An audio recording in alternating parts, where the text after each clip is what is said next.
Oke, Assalamualaikum warahmatullahi wabarakatuh. Perkenalkan, nama saya Faisal Dwi Purnawulo dengan NIM C1B 019179. Saya dari kelas manajemen R001 akan mempresentasikan tugas saya tentang perpajakan.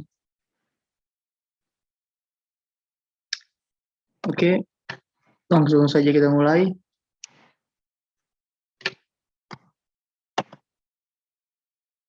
Yang pertama ada cara dan sistem pemungutan pajak. Sistem pemungutan pajak adalah suatu cara yang dipakai untuk menghitung besarnya pajak yang perlu dibayarkan oleh wajib pajak kepada negara. Dengan kata lain, sistem ini menjadi metode untuk mengelola uang pajak yang bersangkutan agar dapat masuk ke kas negara. Sistem pemungutan pajak sendiri diatur dalam Undang-Undang Nomor 10 Tahun 1994 dengan pembahasan dan aturan segala hal yang terkait dengan subjek maupun objek pajak.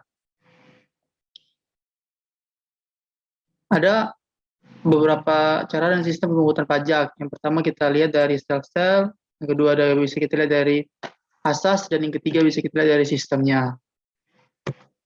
Yang pertama dilihat dari sel-sel. Ada sel-sel nyata, yaitu di mana pengenaan pajak didasarkan pada objek penghasilan yang nyata. Pemungutan dilakukan pada akhir tahun pajak setelah penghasilan sesungguhnya diketahui.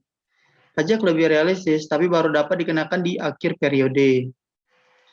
Kedua, ada sel-sel anggapan. Pengenaan pajak didasarkan pada suatu anggapan yang diatur undang-undang tanpa menunggu akhir tahun dan tidak berdasarkan keadaan sesungguhnya. Yang terakhir ada sel-sel campuran. Merupakan kombinasi antara sel-sel nyata dan sel-sel anggapan. Pada awal tahun dihitung berdasarkan anggapan dan akhir tahun disesuai dengan keadaan yang sebenarnya. Oke, selanjutnya jika kita lihat dari asasnya, maka ada 3 asas dalam pemungutan pajak. Yang pertama, ada asas domisili. Negara berhak untuk mengenakan pajak atas seluruh penghasilan wajib pajak di wilayahnya, baik dari dalam negeri maupun dari luar negeri. Asas ini berlaku bagi wajib pajak dalam negeri. Yang kedua ada asas sumber. Negara berhak mengenakan pajak atas penghasilan yang bersumber di wilayahnya tanpa memperhatikan tempat tinggal wajib pajak. Dan yang terakhir ada asas kebangsaan. Pengenaan pajak dihubungkan dengan kebangsaan suatu negara. Yang terakhir ada kita lihat dari sistemnya. Ada 3, yaitu yang pertama self-assessment system. Adalah sistem pemungutan yang menggunakan penentuan besaran pajak yang harus dibayar oleh wajib pajak yang bersangkutan secara mandiri. Berarti wajib pajak berperan aktif dalam perhitungan, pembayaran, serta pelaporan pajak ke kantor pelayanan pajak atau KPP. Atau dengan sistem administrasi online resmi dari pemerintah. Contohnya adalah jenis pajak PPN dan PPH. Sistem pemungutan pajak yang satu ini mulai diberlakukan di Indonesia setelah masa reformasi pada 1983 dan masih berlaku hingga saat ini. Namun terdapat konsekuensi dalam sistem pemungutan pajak ini, karena wajib pajak memiliki wewenang menghitung sendiri besaran pajak terutang yang perlu dibayarkan. Maka wajib pajak biasanya akan mengusahakan untuk menyetorkan pajak sekecil mungkin.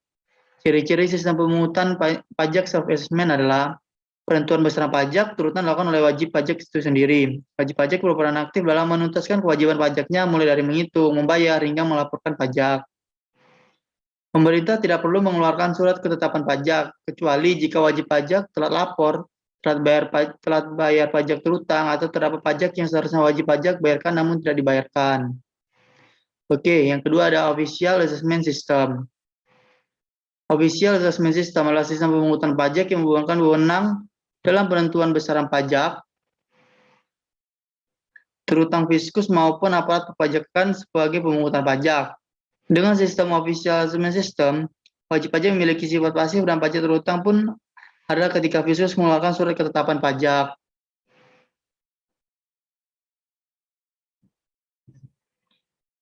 Contohnya, sistem pemungutan pajak yang satu ini yakni dalam pelunasan pajak bumi bangunan atau PBB, maupun jenis pajak daerah lainnya. Hal tersebut karena ketika membayar PBB, KPP menjadi pihak menerbitkan surat ketetapan pajak yang berisikan besaran PBB terutang di setiap tahun. Ciri-cirinya, besarnya pajak terutang dihitung oleh petugas pajak. Wajib pajak sifatnya pasif dalam perhitungan pajak mereka.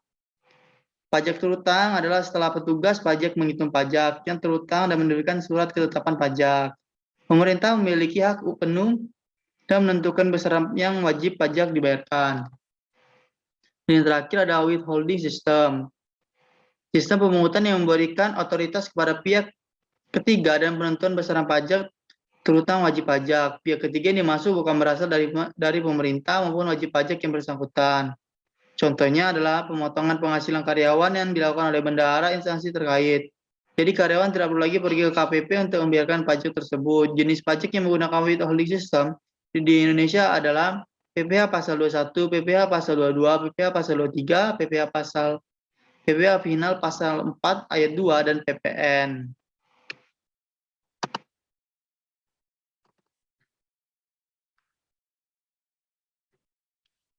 Selanjutnya ada tarif pajak. Tarif pajak adalah dasar pengenaan pajak terhadap objek pajak yang menjadi tanggungannya. Tarif pajak biasanya berupa presentasi.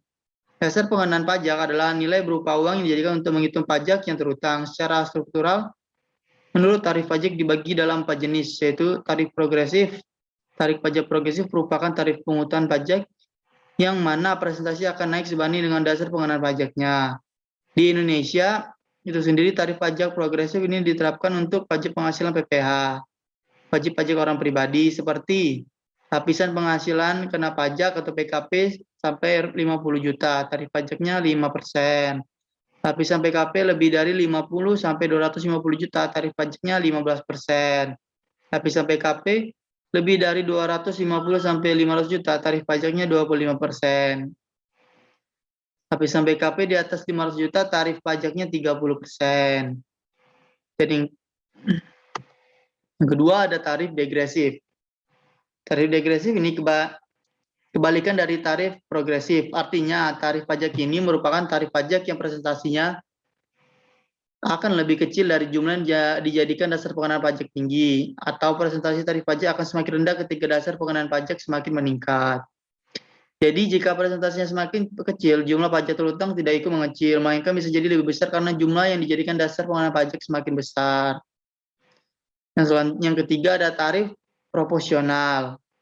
Tarif proporsional merupakan tarif yang presentasinya tetap meski terjadi perubahan terhadap dasar pengenaan pajak. Jadi seberapapun jumlah objek pajak, presentasinya akan tetap. Contohnya adalah pajak pertambahan nilai 10% dan PBB 0,5% dari berapapun objek pajaknya. Dan yang terakhir ada tarif tetap atau regresif. Tarif tetap atau tarif pajak regresif adalah tarif pajak yang nominalnya tetap tanpa memperhatikan jumlah yang dijadikan dasar pengenaan pajak. Tarif tetap juga dapat diartikan sebagai tarif pajak yang akan selalu tetap sesuai dengan peraturan yang diberlakukan, seperti bea materai dengan nilai atau nominal sebesar 3.000 dan 6.000 atau bahkan 10.000 untuk kondisi sekarang. Tarif pajak yang berlaku untuk pajak penghasilan Indonesia adalah tarif progresif, sebagaimana diatur dalam pasal 17 Undang-Undang Pajak Penghasilan. Sedangkan untuk pajak pertambahan nilai berlaku tarif pajak proporsional yaitu 10%. Tarif pajak tersebut dipungut sesuai dengan pengelompokan jenis-jenis pajak. Yang terakhir ada fungsi pajak. Pajak berperan sangat penting dalam kehidupan bernegara sebagai salah satu sumber penerimaan. Selain untuk pembangunan, pajak juga mengatur kegiatan ekonomi negara. Ada beberapa fungsi pajak, yaitu yang pertama ada fungsi anggaran. Fungsi pajak adalah fungsi anggaran atau budgeter yang berperan penting dalam kehidupan bernegara. Pajak menjadi salah satu pendapatan negara yang kemudian digunakan untuk membiayai anggaran-anggaran negara. Dengan begitu, seluruh tugas rutin negara, pembangunan negara pun dapat dilaksanakan. Salah satu pemanfaatan pajak terkait dengan anggaran negara adalah pajak untuk biaya rutin belanja pegawai, belanja barang, dan juga pemeliharaan. Dengan adanya pajak yang dibayarkan oleh setiap wajib pajak, maka tugas rutin tersebut pun bisa berjalan sebagaimana mestinya tanpa ada hambatan. Yang kedua ada fungsi mengatur. Pajak digunakan sebagai alat pengatur untuk melaksanakan kebijakan negara dalam lapangan ekonomi dan sosial. Fungsi mengaturnya antara lain memberikan proteksi terhadap barang produksi dalam negeri, pajak untuk menghambat laju inflasi, pajak untuk mendorong ekspor, dan pajak untuk menarik serta mengatur investasi modal demi perekonomian produktif. Yang ketiga ada fungsi stabilitas. Pajak memiliki peranan dalam menjaga keseimbangan perekonomian negara. Dengan pajak, pemerintah bisa mengeluarkan dan menjalankan kebijakan mengenai stabilitas harga. Jadi negara bisa menghindari terjadinya inflasi. Kebijakan yang terkait dengan stabilitas ini antara lain kebijakan tentang peredaran uang, pemberlakuan bea masuk, PPN, impor, pajak yang efisien, hingga pemungutan pajak. Dan yang terakhir ada fungsi pemerataan pendapatan atau fungsi redistribusi. Fungsi pajak sebagai pemerataan artinya dapat digunakan untuk menyeimbangkan dan menyesuaikan antara pembagian pendapatan dan kesejahteraan masyarakat. Jadi, pajak berfungsi untuk pemerataan pendapatan masyarakat. Jadi, kesimpulan bisa kita ambil bahwa cara dan sistem pemungutan pajak serta sistem pemungutan pajak sendiri diatur dalam Undang-Undang Nomor 14 Tahun 1994 dengan pembahasan dan aturan segala hal yang terkait dengan subjek maupun objek pajak. Serta pajak memiliki tarif pajak dan beberapa fungsi pajak yang dimana salah satu fungsi pajak itu sebagai alat pengatur dan melaksanakan kebijakan negara dalam lapangan ekonomi dan sosial. Mempelajari hal-hal tentang pajak akan sangat bermanfaat buat kita seperti meningkatkan kesadaran kita betapa pentingnya pajak untuk negara dan diri kita sendiri. Oke, sekian presentasi dari saya. Jika ada salah kata saya mohon maaf. Wabillahi taufiq wal hidayah. Wassalamualaikum warahmatullahi wabarakatuh.